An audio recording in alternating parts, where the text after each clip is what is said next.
Hey guys, it's Karsten Craning here.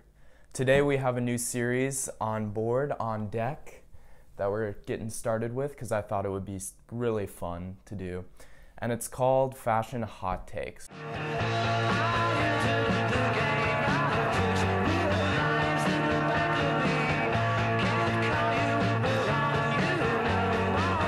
What we are doing is I'm taking your guys' hot takes, opinions, very similar to Fantano's style of how he does things, just because I thought it would be a great idea to apply this format to fashion and kind of build a community where we can both grow off each other's ideas. And let's get right in. At this point, Rick is only known for his shoes, and anybody who disagrees is just in denial that the brand isn't going anywhere. I don't know, it depends on your perspective. Like, sure, are his shoes his most well-known piece, his most easily accessible for beginners in terms of what is recognizable to the mainstream? Sure, yeah, like, the shoes are one of the most recognizable silhouettes that Rick has created, and they're definitely more easily identifiable to the mainstream. However, Rick is known for having a cult of people that only wear his clothes or mainly base their outfits off of his clothes, and that community is only growing. There have been a lot more people who have gotten into Rick just besides the shoes in recent years. People are definitely buying more and more of his pieces, especially his pants, his jackets, his t-shirts. Overall, the community around Rick is growing, and while his pants are definitely the most easily recognizable to the mainstream, I think that his brand is growing huge, bigger than it's ever been before. When someone's entire personality is fashion, they end up coming off really disingenuous. Even though their whole life could be fashion and they know everything about it, they'll come off as a robot. Yeah, probably. I mean, when you base your whole personality off of fashion, especially high fashion and avant-garde fashion, you don't have a lot of points to connect with people who aren't into that, so definitely props to that. Like, don't make your whole life fashion. That's why I don't upload videos or make memes all the time about fashion, and I'm constantly shopping online. Like, I definitely have friends who aren't into fashion, and I really enjoy those relationships. So yeah, be careful to be wary not to let any hobby get in the way of whatever you're doing in life and relationships, because then it's not super fun. Making fun of people for the way they dress will stop them from the fashion journey, streetwear to high fashion, if you get what I mean. I don't really see this. I only see it as having an opposite effect. Now, while I do think making fun of people for the way they dress isn't necessarily what my goal is through the meme account or even my prior videos, it's definitely not meant to chip away at their own insecurities or whatever they're trying to do. But criticism or making fun of people has been happening on our streetwear, our male fashion, 4chan for a long time. On all these fashion communities, there have always been people kind of critiquing, whether it be in a mean-spirited way or a positive way. And that, in the end, is what makes them go on their fashion journey, is people critiquing, saying, oh, I don't like this about your outfit, I do like this. Now, how you handle the critiquing, whether it be mean-spirited or out of actual kindness, is what makes it either good or bad. But however, nonetheless, those critiques are what make people change their fashion and grow from streetwear to high fashion. This one's good. Space Ghost Perp has had more influence on this decade in fashion and music than any other hip-hop artists. And then the next comment right after that is, who? I think that pretty much sums it up, is that people don't know who Space Ghost Perp is. If you don't know who he is, he influenced a lot of Rocky's music and fashion taste back when he was wearing like black scale and stuff like that. But yeah, I don't know if he was that influential, to be honest, as people don't know who he is right now. Maybe he influenced the influencers a lot, but in the end, people are, this top comment after you say Space Ghost Perp's name is still who. E-boys and Instagram Koreans did more damage to Gosha's image than the accusations. Probably, yeah. Gosha, E-boys and Instagram Koreans did do a lot of damage to Gosha's image, and they did kind of tip it into the point where it was no longer seen as this kind of cool take on sportswear and more into this hypebeastie territory over time. However, Gosha's accusations really did put the nail in the coffin, I would say, as far as it not becoming a popular brand. And I think it's the combination of the two. It definitely got this hypebeastie image. And, you know, where accusations haven't damaged brands like Valone or Revenge Storm as much, they really took a lot out of Gosha. And I think one of the main reasons for that is that Gosha was being stocked in places like Dover Street Market or Essence, and all of a sudden, I think right after the accusations came out, Gosha went on sale on all of those.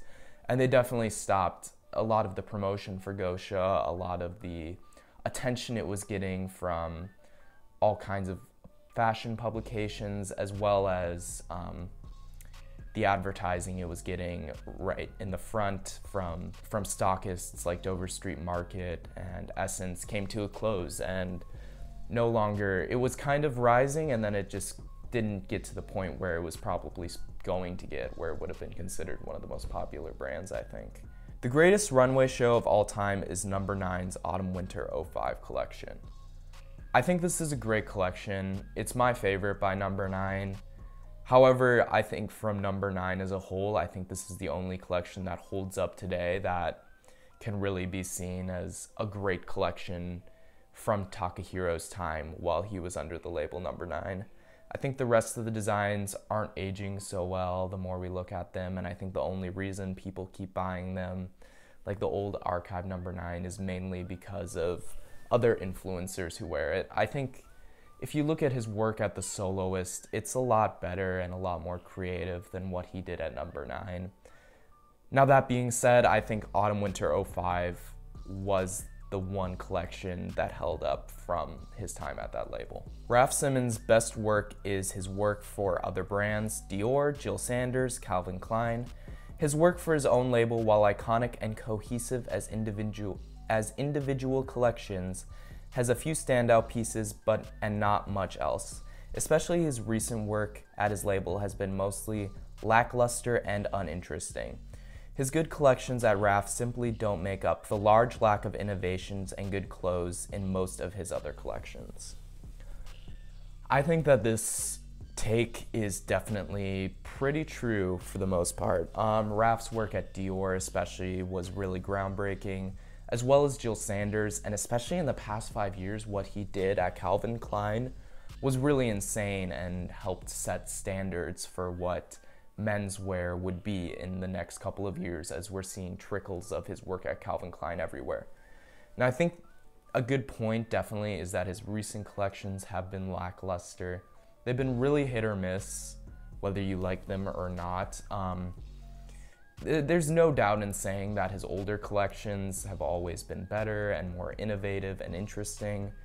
I know everybody praises Riot, Riot, Riot, or Consumed, or Virginia Creeper, or Closer, but in those older collections, while they are great, not a lot of people know anything before or after those couple of collections that are so iconic. Maybe his collab with Sterling Ruby, but most people who know Raf don't really dive in deep to his collections and can't really defend much more than those couple of collections. So this is pretty true, actually. This guy left me about 100 hot takes in my comments, but number 9 is boring now, and so is Undercover. Well, first of all, Undercover I wouldn't say is super boring now. It definitely has its moments here and there where it's interesting. Number 9, well, of course it's not interesting anymore. It's owned by... It's still a label, of course, but it's just doing pretty much reprints of its older graphic tees. Like, number 9 right now, nobody is arguing is super great. But Undercover, they have their moments. Of course, it's not like back in its old glory, but they have their moments where they have great runway shows still. While it's not consistent, it isn't necessarily boring. And right after that, he said, Bench Storm shouldn't be shitted on as much if we're not gonna shit on Pestas.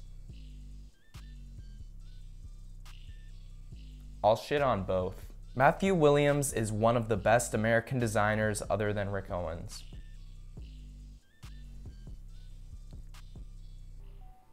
Probably not.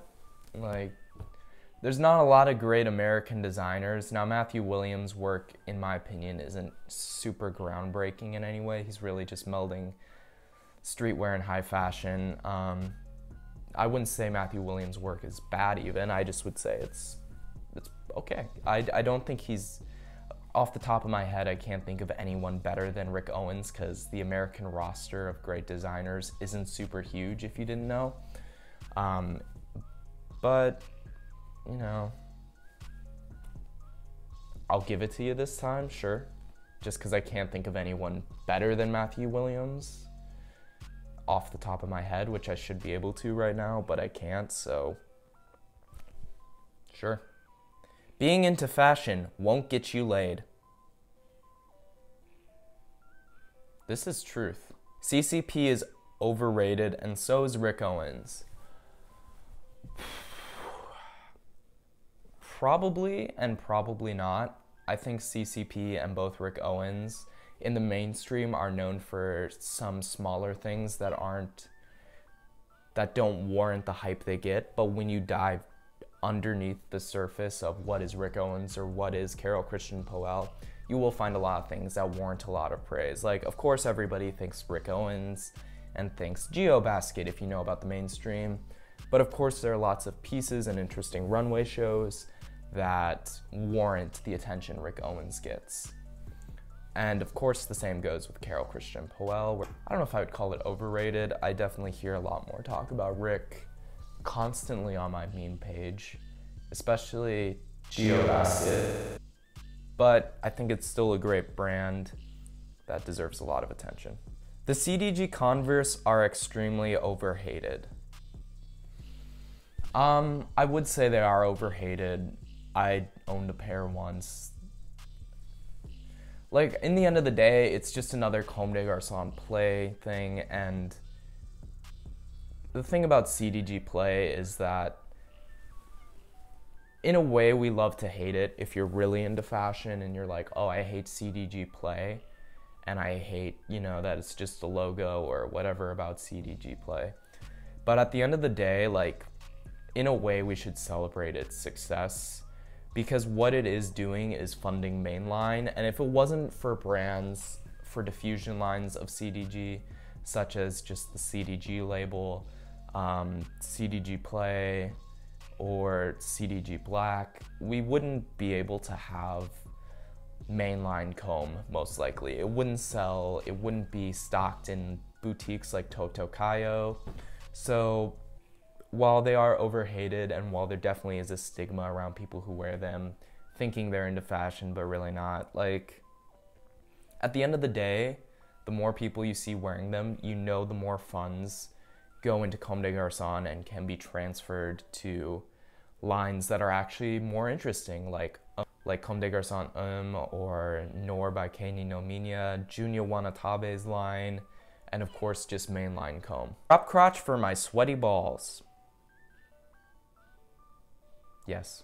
Modern Valone wouldn't even be considered if it wasn't for the fact that Bari did what he did. I don't know what you're implying Bari did. Valone Thug a be too holier than ever.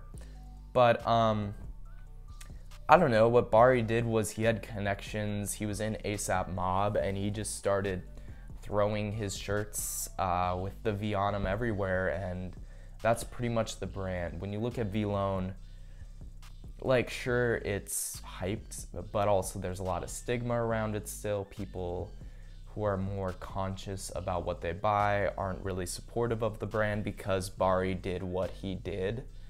But at the end of the day, Valone, sure, it went to Paris Fashion Week, but it didn't do anything that I thought was interesting, regardless of what you think about the brand and its connections to Bari or Rocky. I don't think the brand is interesting, just from a point where it's literally, most of the time, just a V. It's just t-shirts to me, and I think it's considered mainly because of its connections with A$AP Rocky and the cultural movement behind it, him. Mainly A$AP Rocky. I mean, I don't think Bari did anything huge, really, for Valone. I think it was mainly Rocky and the hype that surrounded him in the early 2010s, and the fact that he made a song dissing HBA and Bin Trill and put on Valone instead, you know? I just don't think Bari did a lot for the brand. I think what Bari did for the brand is even worse than what he did to help it. All designers except Ray and Carol are ugly losers, and I am a god. Carol and Ray, both great. Many of the avant-garde designers of today, whether it be Rick and Emile Meester, pretty much anything avant-garde, came from Ray Kawakubo, so it really can't be argued that her work is some of the best. Carol's work is, again, great. Not 100% my favorite. I don't think Carol really holds a candle to as far as what Ray did. As far as influencing and changing the whole sphere of fashion, Ray definitely takes the cake for that. But there are definitely other designers I think that are more interesting. Connor, you wear Rick Owens. So, I don't know. Just my opinion. And with that, I think we're going to end the video off. I want to hear more hot takes from you guys. Leave them in the comments, or of course I'll do another post on the Instagram asking you for them. And yeah, subscribe, like, and yeah, please subscribe and like. Thanks. It's Carson Craning.